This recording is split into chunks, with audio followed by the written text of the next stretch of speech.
back to Filter. I'm Diane Mizota, counting down the most controversial games ever. So far, we've managed to assemble a list that would make any juvenile delinquent proud to be a gamer. Here's a recap of who is totally offensive, in case you weren't listening, you little bastards. BMX XXX offends its way to number 10 after a quick stop at a local strip club. Carmageddon plows its way into 9. Number 8 insults everyone with Doom. Dead or Alive Extreme Beach Volleyball bumps, sets, and grinds its way to number 7.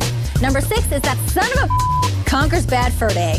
Lock and Load with the Neighborhood Mailman, the Postal series, is number 5. And at number 4 is a trio of aliens looking for some sweet lovin' and Panty Raider from Here to Immaturity. While all the games on our list so far have managed to upset their fair share of protective parents and politicians, they're just second rate compared to what's up next.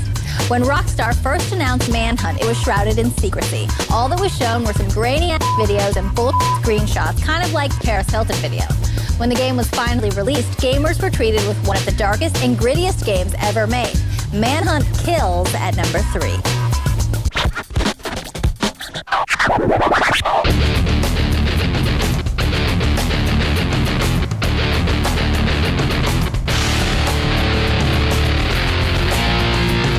Manhunt, that's pretty much everything. Violence, profanity, creative killing. I would say violence is the biggest thing on that, the gore factor. Manhunt was, the violence I think was what shocked everyone. There was that whole kind of running man, people watching over you while you're forced to fight thing. So that was just the different nasty ways of killing people.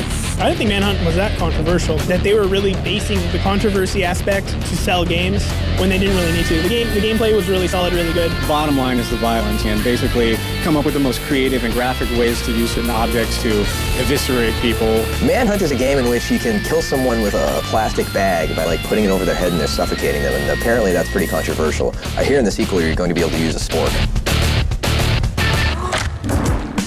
Before we get to the 2 most offensive games on the planet, let's take a look at some of the titles that tried to be naughty but just weren't bad enough. Here's who got filtered out.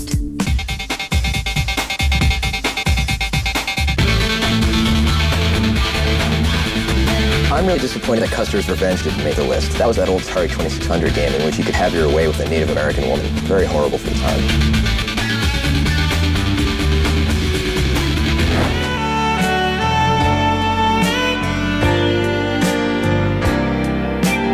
Leisure Suit Larry was controversial back in the day. It was the first game with a sexual theme, because you were just some loser from Marina Del Rey with a leisure suit going around trying to get hold of women in some late car. It was just ooh, wow, adult theme. Final Fantasy VII. Honestly, you look at the game and it's simple RPG, but if you just look into the background story, there was so many controversial things today. There was cloning in the game, there was death in the game. I mean, you kind of got to look into it a little bit more open-minded, but it's out there. We've gone from Postal to Peeping Toms, and just when you thought we couldn't sink any lower, we do. Mortal Kombat introduced the Fatality, a finishing move that ranged from ripping out your opponent's spine to tearing off his head. Sounds like a good time, but that was the past. Today, the Grand Theft Auto series has managed to offend politicians, minorities, and even evil stepmoms. So who comes out on top? Is it the bloody beat-em-up action series, or are you into modern-day urban violence? It's time for me to shut the f*** up and show you this.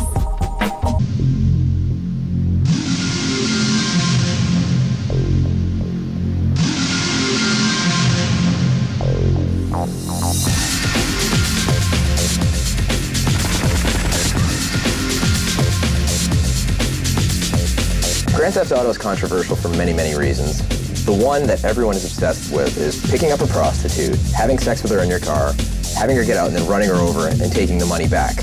I mean, if you ask me, it just sounds like you're a thrifty guy in that game. You know, Grand Theft Auto has become synonymous with controversy. I guess because of the level of violence. I guess because of the fact, there are these hookers you can hire, in the game and stuff like that. But at the end of the day, it was a really, really great game. Not because it was so controversial. I think that's something that people really have to remember. GTA has just got so much attention in the press. Mortal Kombat, it was controversial. It kind of kicked things off in terms of government scrutiny a few years back. But GTA, it's a great game. Most controversial game in the Filter face-off is going to definitely be Grand Theft Auto.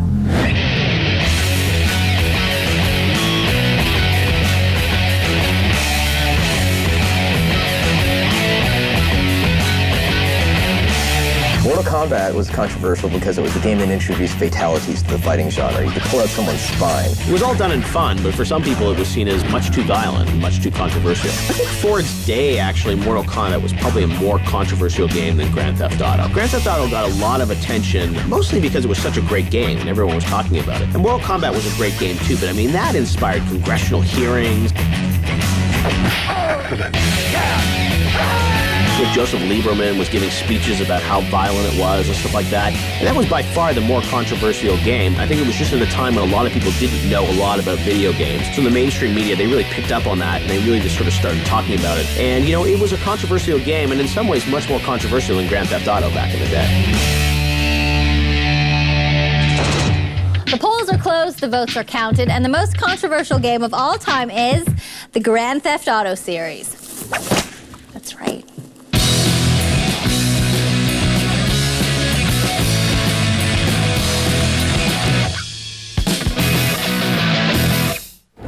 Grand Theft Auto humiliates the competition and is officially the most controversial game ever made. That wraps up this episode of Filter. Remember, the opinions expressed on this show are yours, not mine. So make your vote count on future episodes by logging on to the Filter show page at g4tv.com/filter. Until then, I'm Diane Mizzota, and I'll see you next time.